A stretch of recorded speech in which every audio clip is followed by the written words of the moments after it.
2018 में स्टेब्लिश हुई company eyewear supply chain services limited एक reputed integrated logistic services provider company है जो कि इंडिया के अलग अलग स्टेट्स में अपने सर्विसेज प्रोवाइड करती है।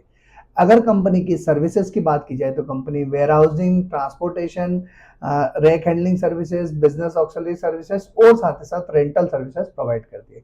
आज जानेंगे इस कंपनी की पूरी आईपीओ डिटेल के बारे में, इसके फाइनेंशियल, इसकी वैल्यूएशन और फिर जानेंगे कि इस आईपीओ में हमें निवेश करना है या नहीं करना। मैं हूं आपका दोस्त राजेंद्र सिंह गौड़ और अगर अभी तक चैनल सब्सक्राइब नहीं किया तो चैनल सब्सक्राइब करके बेल आइकन प्रेस करना ना। आईवेयर सप्लाई चेन सॉल्यूशंस एक रेपुटेटेड इंटीग्रेटेड लॉजिस्टिक कंपनी जो भारत के अलग अलग राज्यों में अपनी सर्विसेज प्रोवाइड करती है, जैसे warehousing, transportation, rake handling services, business auxiliary services और साथ ही साथ रेंटल इनकम जैसी सर्विसेज प्रोवाइड करती है। यह कंपनी इंडिया में कई अलग अलग राज्यों में जैसे गुजरात, पश्चिम बंगाल, उत्तर प्रदेश, राजस्थान, पंजाब, हरियाणा और दिल्ली के कई अलग अलग राज्यों में अपने सर्विसेज प्रोवाइड करती है, जिसे ये देश भर में comprehensive supply chain solution provide करती है। कंपनी की अगर स्ट्रेंथ और नेटवर्क की बात करूं तो कंपनी के पास 2022 में 15 ट्रक अवेलेबल थे जो बढ़कर 2025 तक 47 हो चुके हैं। इन 47 में अगर हम बात करें तो 15 यूनिट ऐसी है जो 22 फीट ओपन बॉडी ट्रक है और साथ ही साथ 32 जो है कंटेनर ट्रक शामिल है।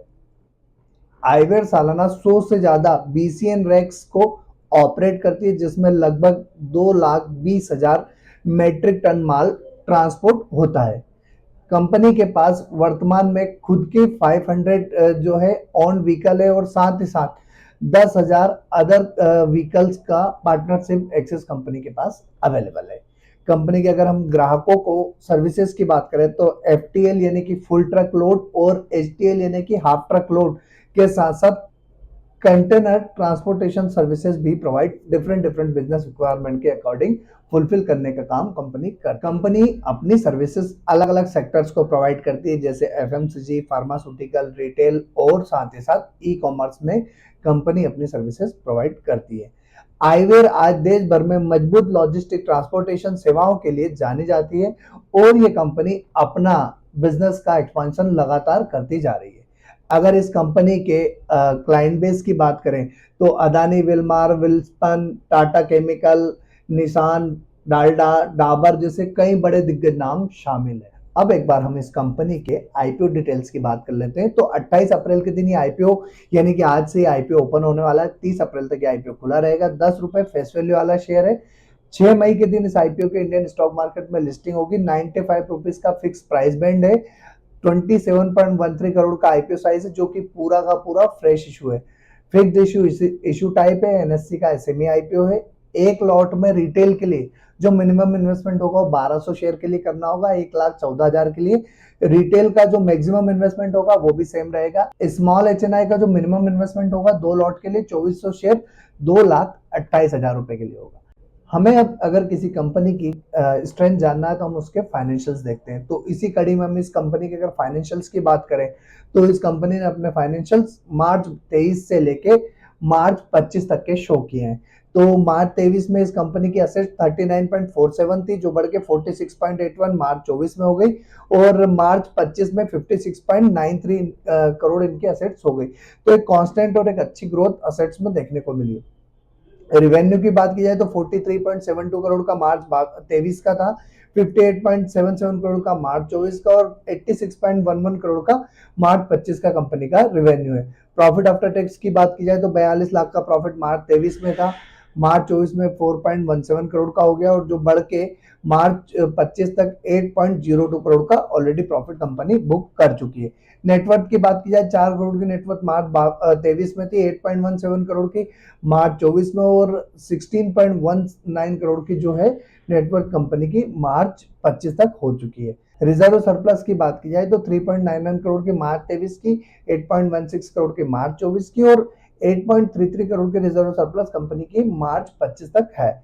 अब बोरोविंग की अगर बात की जाए तो बोरोविंग कंपनी ने काफी कर रखी है। 27.33 करोड़ की मार्च 22 की, 25.34 करोड़ की मार्च 23 की और 29.74 करोड़ की मार्च 25 तक कंपनी की बोरोइंग, तो बोरोइंग कॉन्स्टेंटली बढ़ती जा रही है, रिजर्व सरप्लस भी बढ़ा है पर उसके सामने बोरोइंग काफी ज्यादा बढ़ी है।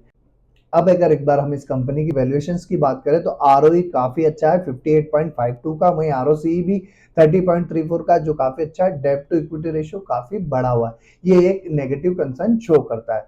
बट ग्रोइंग कंपनी है तो यहाँ इनको फंड्स की रिक्वायरमेंट लगती रहती है। रिटर्न ऑन नेटवर्थ बात की जाए तो 51.05% वो भी काफी अच्छा। पेट मार्जिन की बात करें 9.34 का है, प्राइस टू बुक वैल्यू 4.61 की है। ईपीएस प्री आईपीओ जो है 10.20 का है, पोस्ट आईपीओ 7.48 हो जाएगा। वहीं पीई रेशियो की बात की जाए तो प्री आईपीओ 9.31 है, जो पोस्ट आईपीओ 12.69 हो जाएगा। दोस्तों अब अगर एक बार हम इस कंपनी के आईपीओ की ग्रे मार्केट प्रीमियम की बात करें या जीएमपी की बात करें तो जीएमपी इसकी वर्तमान में कोई भी नहीं है, मतलब मार्केट में इसकी कोई भी डिमांड देखने को नहीं मिल रही। वैसे भी जो जीएमपी है वो किसी भी आईपीओ की लिस्टिंग का पैरामीटर नहीं है, ये सिर्फ एक मार्केट में डिमांड और सप्लाई का एक अंदाजा शो करता है कि क्या डिमांड इस आईपीओ की है। अब एक बार कंपनी का ऑब्जेक्टिव क्या है इस आईपीओ को लाने के पीछे का, जो आईपीओ से फंड्स आएंगे उसको कहाँ उपयोग करने वाली वो समझ लेते हैं। तो कैपिटल एक्सपेंडिचर के लिए इनको फंड्स की रिक्वायरमेंट है, जो कुछ कंस्ट्रक्शन करना है इनको नो इंडस्ट्री शेड्स के लिए, जिसमें ये 140.64 मिलियन का यूज करने वाले हैं। वो फंडिंग वर्किंग कैपिटल रिक्वायरमेंट के लिए 68 मिलियन का यूज करेंगे और जनरल कॉर्पोरेट पर्पस के लिए 38.68 मिलियन का जो है ये यूज करने वाले हैं।